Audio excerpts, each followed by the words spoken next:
I gotta be honest, I quit my corporate job that made me like $200,000 a year. And all I can think about is working like back of house at a restaurant. Like I truly think that like that's the only thing that will make me happy. Like the thought of going back into corporate America, like in any capacity, just doesn't make me happy. Like I'm not like the joy that it would be to like work on the grill, serve up orders, quick, fast communication with customers. Like I miss, that's like what I want to do.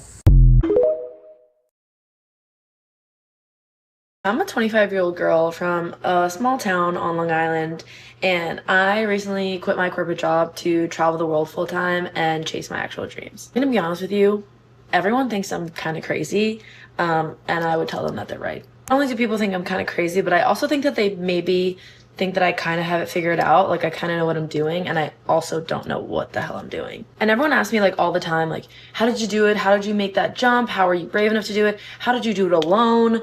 All these questions. And if I could say, there was one really big thing that kind of made me just like do the damn thing. And I'm gonna say this to you guys, and I hope that this maybe resonates with you a little bit and maybe like gives you a little bit of a wake-up call. So I was working a corporate job, right? I was actually doing engineering, and it was a typical 9 to 5. Like I was sitting at my desk all day, looking at construction drawings, looking at numbers, and I was miserable. Thought just kind of hit me one day that staying at that corporate job day in and day out, 5 days a week, 9 to 5, doing the same thing, climbing the corporate ladder, doing that for the next 40 years was scarier to me than quitting with no backup plan, living off of my savings, and solo traveling the world. Like just think about that for a second. If you're someone that's in your 20s or in your 30s and you just feel like there is more that you could be doing with your life, that you're meant for a bigger purpose than for sitting at a desk, that you're not in the career path that you want to be, make the jump. I think it is way worse to look back and have regrets and miss out on experiences in your life because you listened to what other people told you to do. You wanted to follow what society has told you to do. You were too scared to displease certain people. You were too scared to maybe live a more unconventional life. Like, please do not let life pass you by. Please don't live for other people. Like, live for yourself. I'm now like 7 months out of quitting my job and just traveling the world full time. And if I can do it, you guys can do it. So the next week when your boss asks you why you're quitting, just blame me. You're welcome.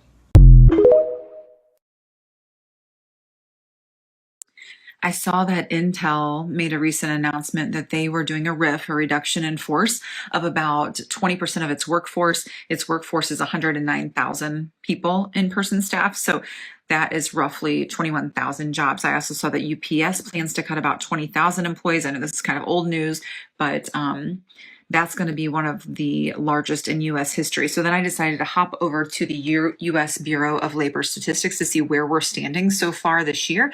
It looks like 1.8 million people were laid off or discharged in February 2025 alone. That brings us to 3.5 million layoffs and discharges in 2025 so far. That's pretty big. So far, just January and February is what the data has been reported. Layoffs and discharges total 3.5 million, and that is 2.7% higher than the same period in 2024. In February 25, that data that I had given, so the 1.5 million, that looks like that stands for about 1.1% of all employed people. That's huge. So when I dig a little bit deeper, the layoff and discharge rate was highest in the professional services industry in February. Second to that was construction, and then information, leisure and hospitality, retail, trade, transportation and utilities, manufacturing, wholesale trade, financial activities, education and health services, mining and logging, and then government. So again, a lot of us think that all of this is happening in the government sector right now, but it's not. It's happening a ton in the private and public sector as well.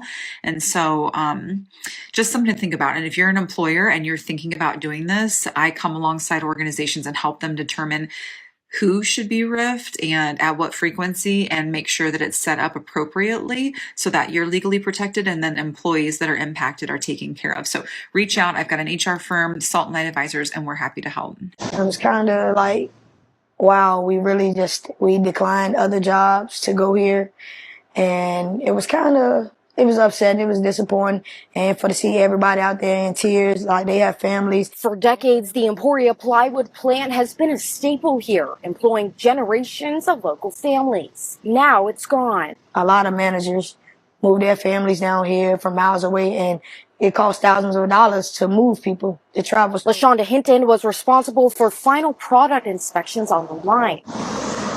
She says even management was left in the dark. I sat down with her to get her side of the story. So the vice president sent this to the plant manager, and the plant manager just put it on the board, and that's how you guys found out? Yes, they put it on the board. No, we didn't have any email. She says they got just 48 hours notice. Some managers only an hour more. We had a conversation with the managers, like, what's going on?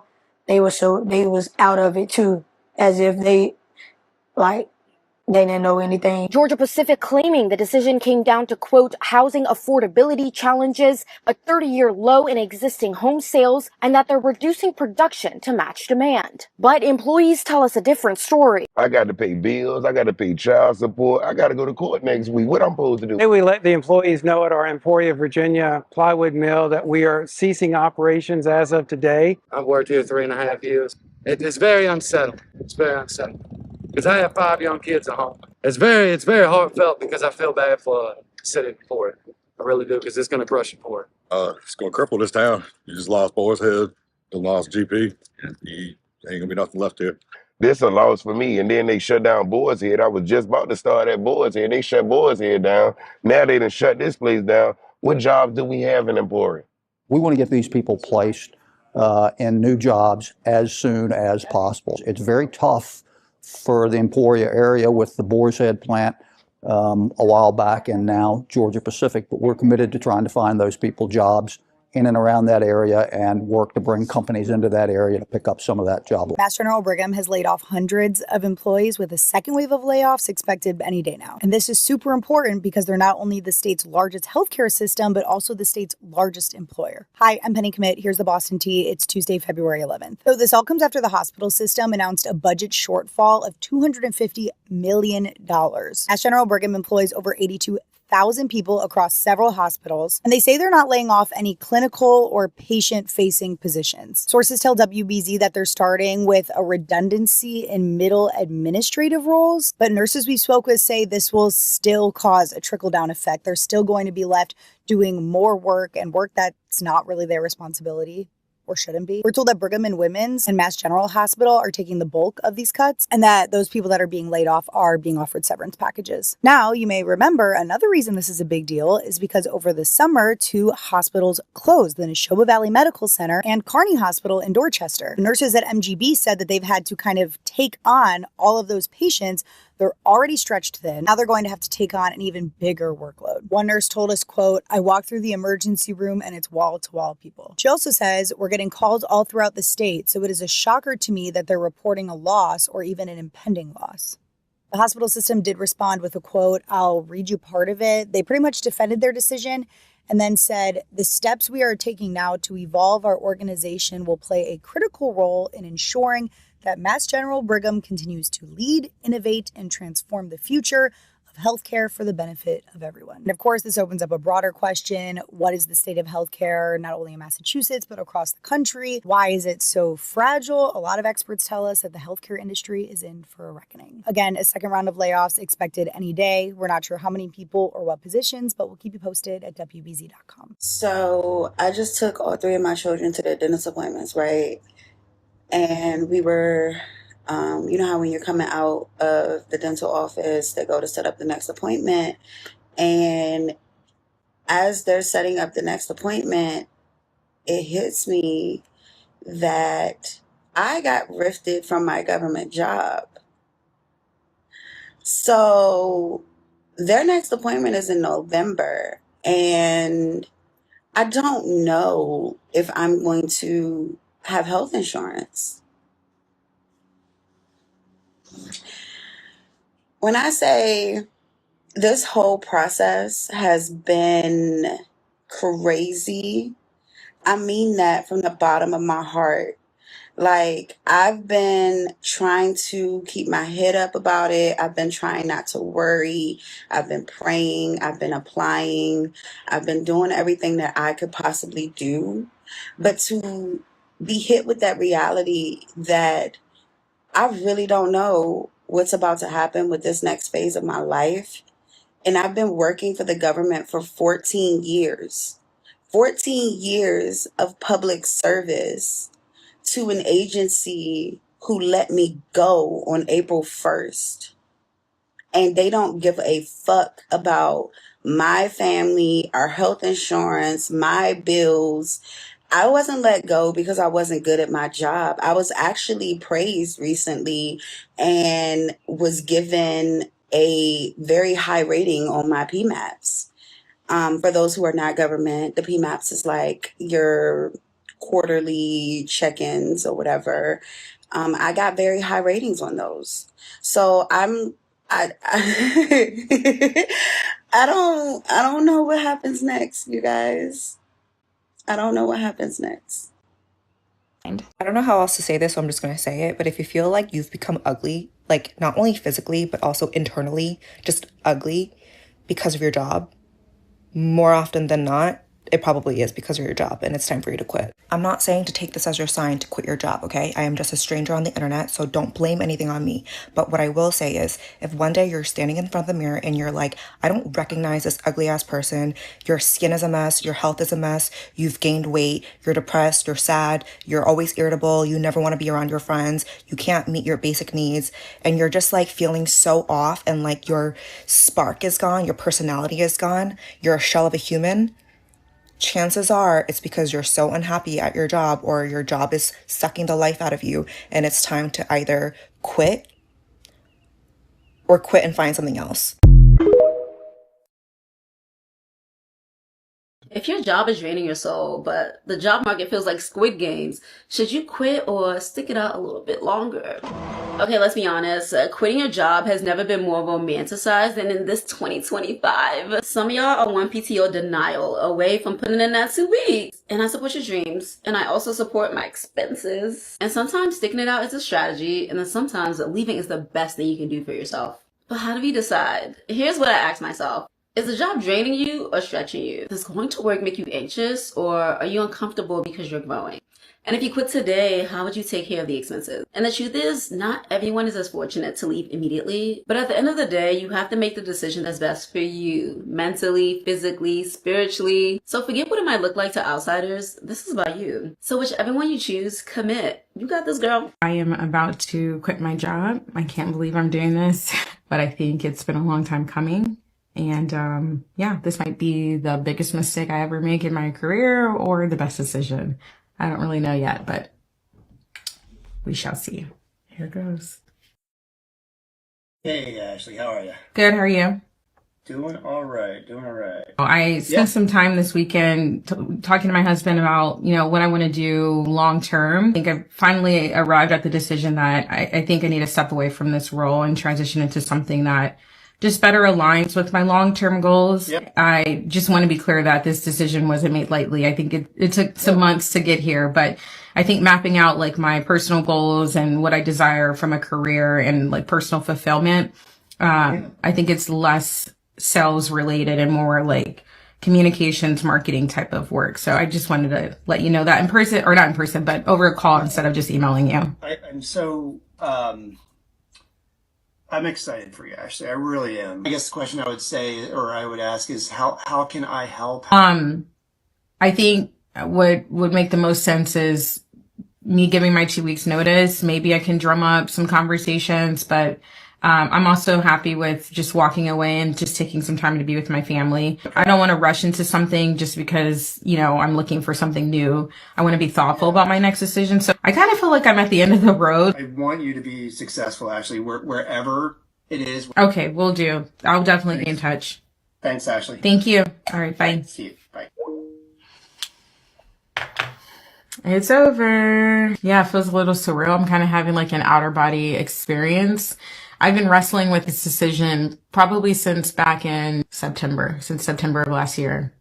And it's hard because of the type of person that I am, like I don't like to give up. I always say I make decisions for tomorrow. I don't make decisions today. So even though today Ashley wants a break, tomorrow Ashley would be happy if I don't give up. And that frame of thought has helped me be successful. It's helped me practice delayed gratification. It's helped me see things through when I otherwise don't feel like it in the moment. But the downside to operating like that is it's really hard to know when you should throw in the towel. So it's scary. I don't know what I'm going to do, but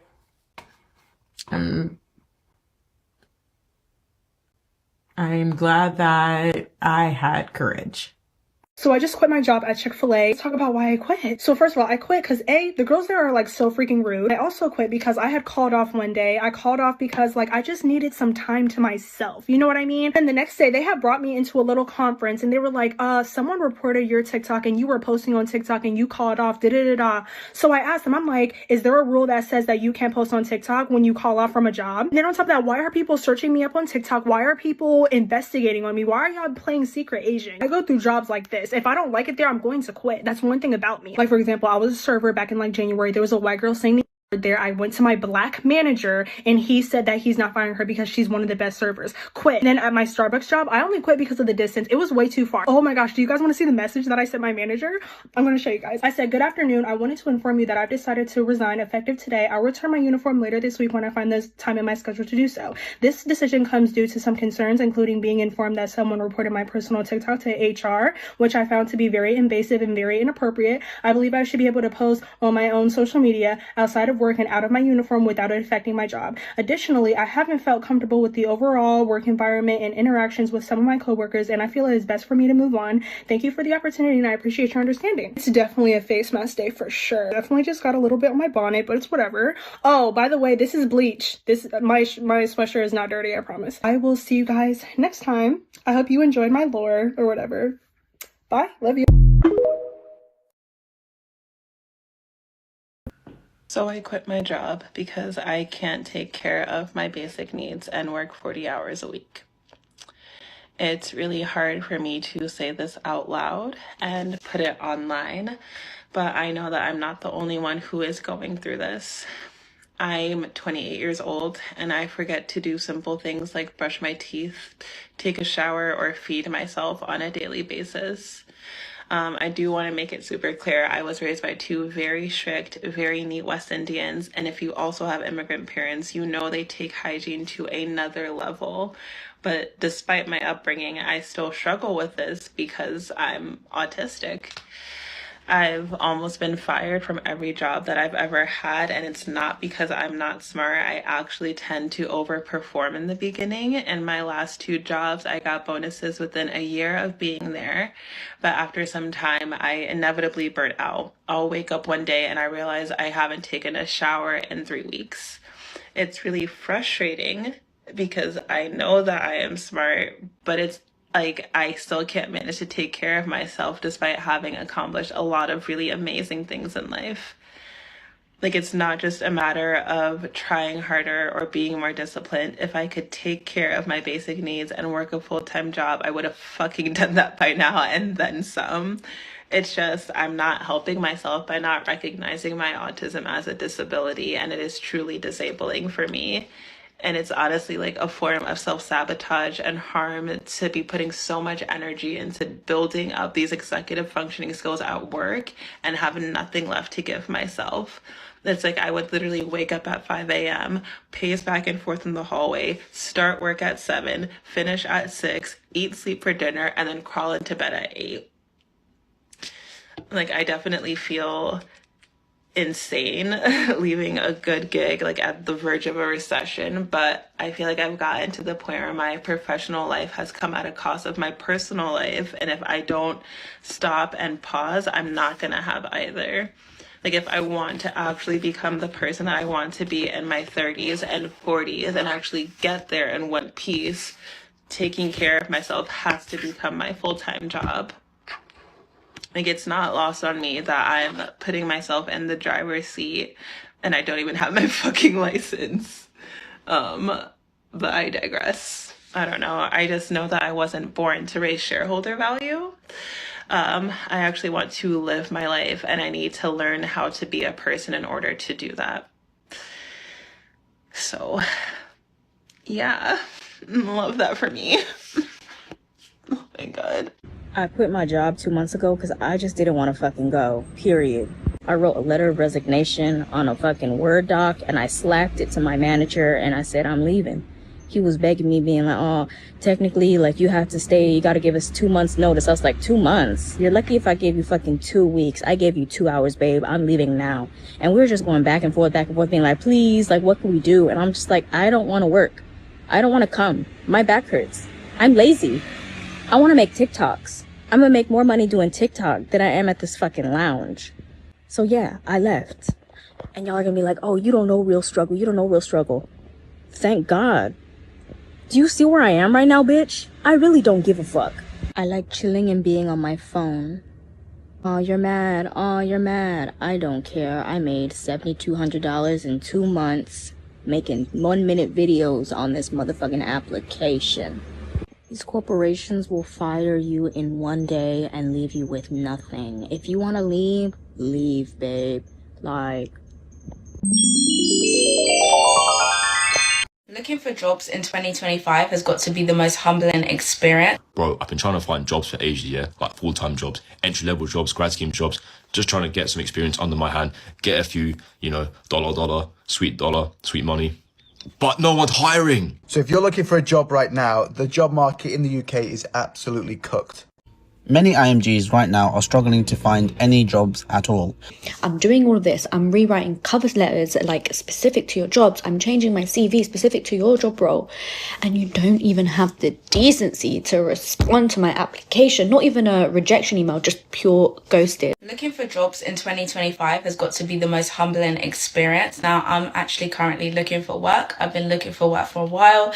I'm not even getting responses back from KFC. I have all these holidays planned that I need to go on. I have responsibilities. I have a cat to look after. I have holidays to book. I have countries to go and party in. Like, I need a job. Why is the UK grad scheme market, entry-level market, job market in general so cooked? Bro, I've been trying to find jobs for ages, yeah? Like full-time jobs, entry-level jobs, grad scheme jobs, just trying to get some experience under my hand, get a few, dollar, sweet money. But no one's hiring. No one's hiring. What's going on? They say anyone with these transferable skills can apply. I have the transferable skills necessary, yeah, from my previous experience and stuff. But then when you go to the interview, they reject you after the interview.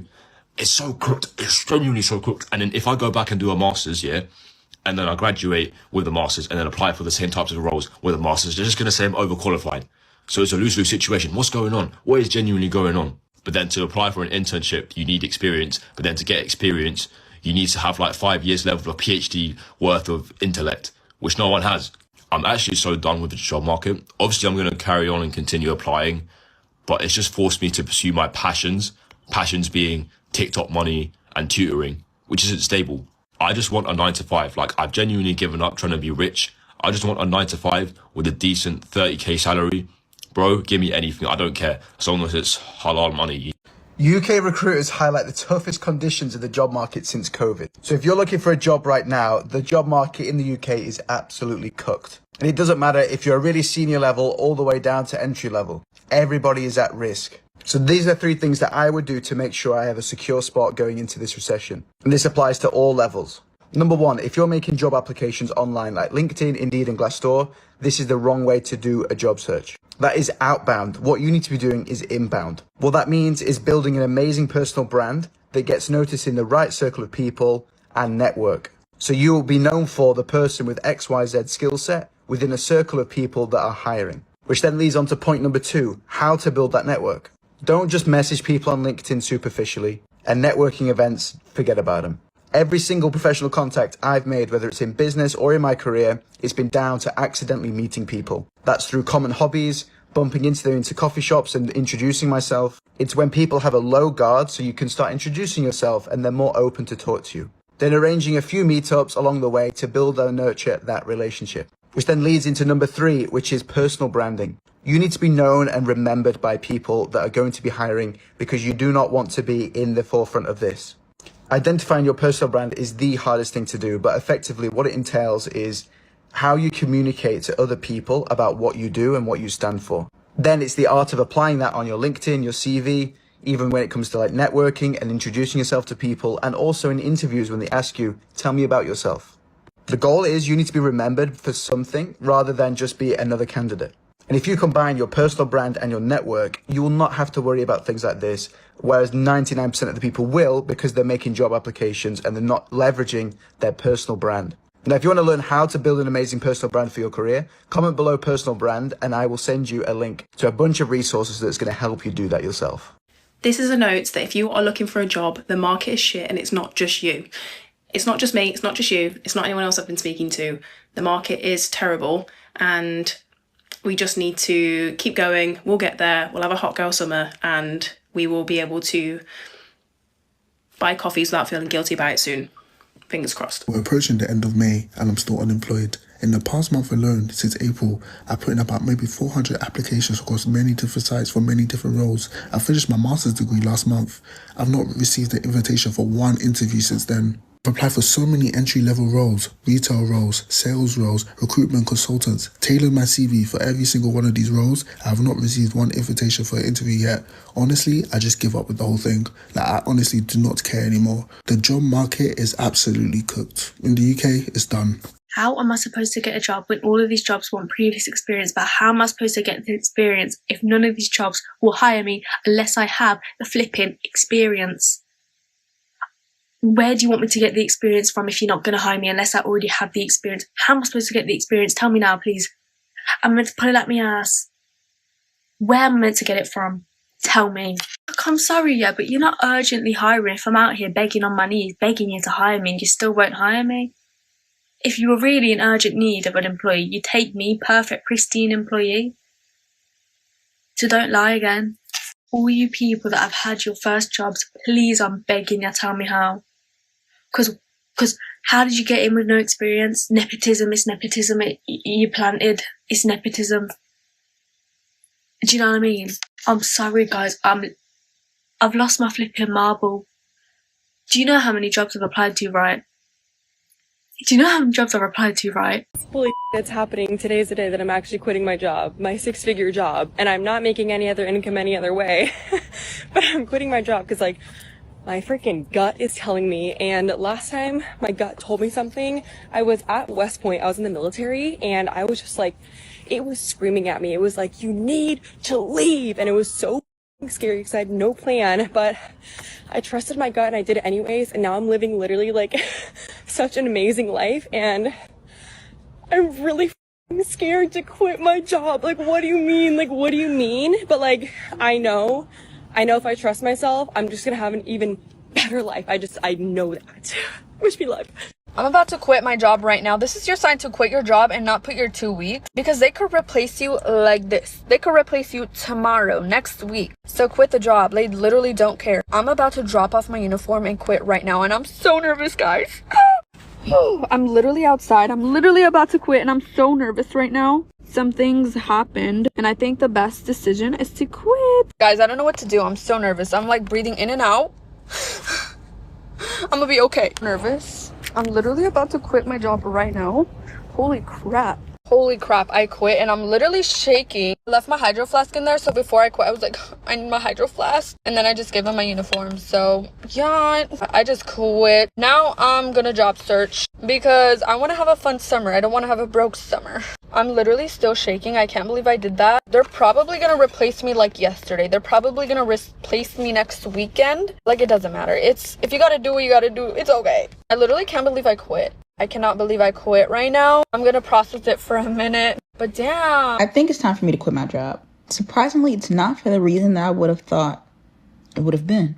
I'm currently working in an industry that is not my preferred industry. As a break, I graduated from college and I became a news reporter. I loved it. That is my passion. However, I was doing local news. I do not belong anywhere near local news. I should be doing entertainment news. So I took a break just so I wouldn't get like a burnout. And then I went into like advertising or marketing, you know, the regular path. Anyway, so I'm in it now. And at first it was very hard. My skills were not really transferring well. I just wasn't really clicking with the marketing jargon. Now I'm almost 2 years in. I'm doing great, but it's time to go. It's time to go because I'm getting to a point where my boss is like, oh, you're doing wonderful. Let's give you more responsibility and like allow you to move up in this company. No, ma'am, I am here for a good time and not a long time. There is no reason why I should be stepping more into your role, because I just don't care. I don't care. I have no type of desire to work my way up the corporate ladder. You're confused and you're giving me a manager in training vibes. I don't want to be that girl. So I guess we'll see how long I'll last. I'm about to quit the job that I've had for the past 6 years. And I'm so scared, but so excited. Just wanted to let you know that I will be resigning and that my last day will be today. I understand. I had a feeling that would be coming.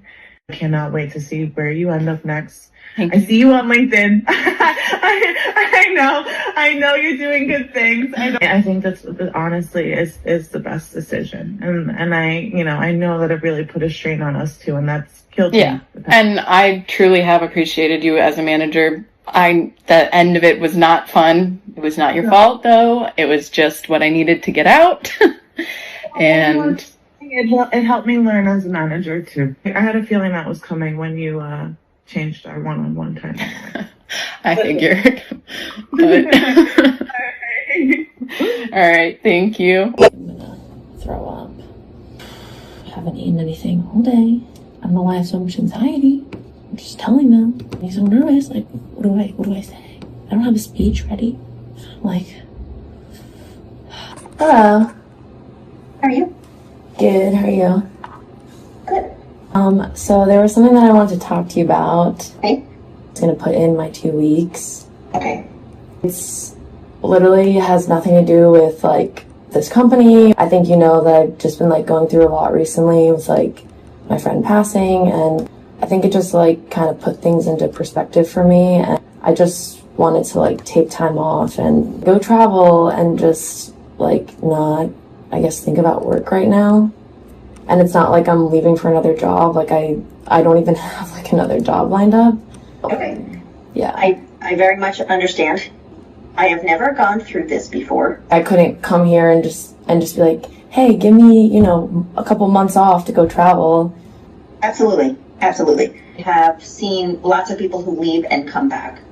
I am very, very sad to see you leaving right now, but I totally understand your situation. I feel bad. I really did want to do it in person, but just the way the timing worked out, I was like, I can't keep waiting, so I'd rather tell you sooner than later.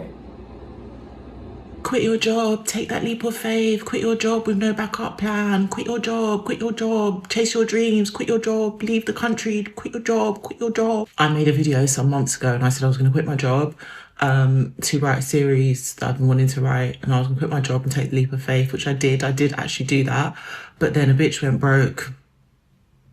I went broke. So today, PwC laid off 1,500 employees. I've worked here 3.5 years. It's very unsettling. I got to pay bills. I got to pay child support. Nearly 100 companies just announced that they are doing massive layoffs. So today, PwC laid off 1,500 employees. And I can tell you there's some serious PTSD on my end. Just going through that, it has been probably 6 months for me, and I'm still struggling. And that's not to say I don't put my big girl panties on and kick some tail during the day, but I really do empathize with those of you who got laid off from their jobs this week. If it makes you feel any better, I spent $8,000 on a career coach after I got the boot, and I also bought an Ethan Allen sofa. So that's what I spent my severance package on. Feel free to comment below and I'll send you my love. Nearly 100 companies just announced that they are doing massive layoffs. I have a very, very strong feeling this is only the beginning of this. So PwC in the US has decided to let go of 1,500 employees, or 2% of its total workforce, in light of the fact that they're just not leaving. Now, That in itself might be for some people a reflection of the market, but I suspect it's more to do with just kind of employee retention and employee turnover thresholds. Very simple. Now, you have to understand that every big business has provisions in place to monitor how many people are coming and going, right? Obviously. Now, employee turnover thresholds in organizations tend to be around, 5-10%. That tends to be what it is. Now, it's actually higher in management consulting and advisory and audit because it's very pressurized. So it's more like 15-20%. But historically, what organizations would do in terms of preparation of this is that they acknowledge that this is going to happen naturally. People leave every year, and as a result of that, they build the systems in place to make sure that there's always enough people. So graduate recruitment, experienced hires, and then partnerships with third-party recruitment firms, temporary employees, etc. And that there is designed to just make sure that the business always has enough people. Now, what this is happening in America right now, at least, and because this is specific to audit and tax, is that people are just not leaving. And I would suspect, because every year they would have thousands of people who qualify as a full-on accountants, graduates who qualify, and generally speaking, a big chunk of those leave as soon as they qualify because they get offered jobs by their clients, they get offered, a significant pay rise once you qualify fully. But it would just seem like people are not leaving. Now, that in itself could be a reflection of the opportunities that are in the market, but I would suspect that the decision to let go of people would be more to do with the fact that they have these thresholds.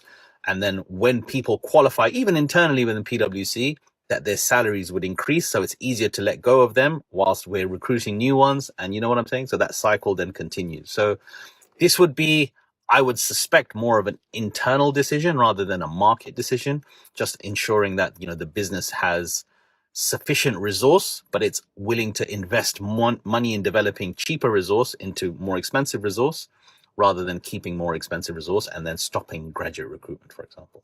Anyway, that's my 2 cents. Any guys in PwC, hit me up in the comments below. Have I missed the point or am I talking sense? You guys know I normally talk sense. But anyway, yalla guys, let me know. Assalamu alaikum. Good morning, people. A couple of days ago, the president had some representatives of the United Auto Workers Union there to testify about how they were so proud of what he was doing and that him imposing these tariffs was absolutely the right thing to do. Well, I wonder how they felt yesterday when Mexico and Canada laid off 1,000 U.S. auto workers across the country. That's what you call fuck around and find out.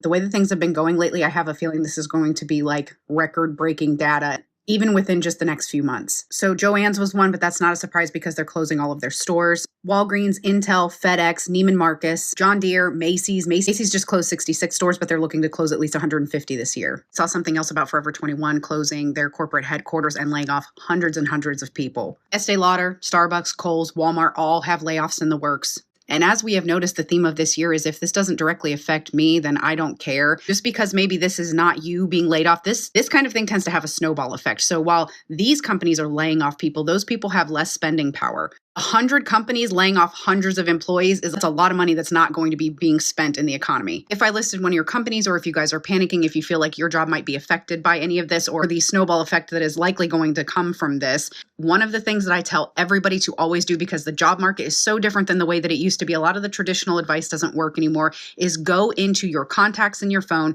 all your contacts on your Facebook, all your contacts on your Instagram, every person that you can reach out to and get in touch with.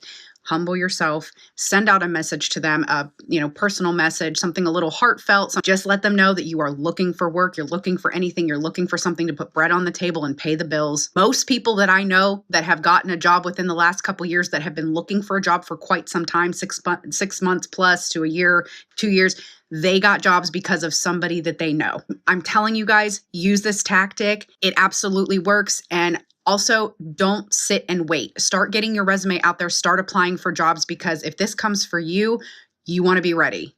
130 companies plus are laying off in May. Here is a list of some companies laying off in May. For a full list of layoffs, go to warntracker.com.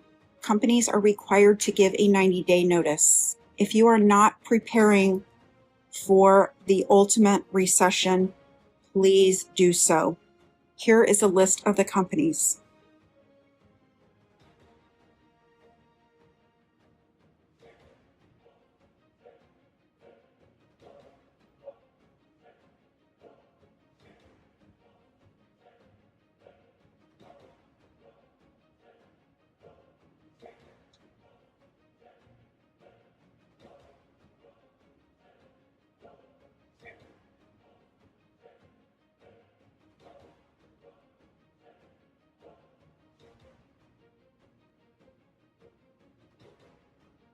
Is your company on the list?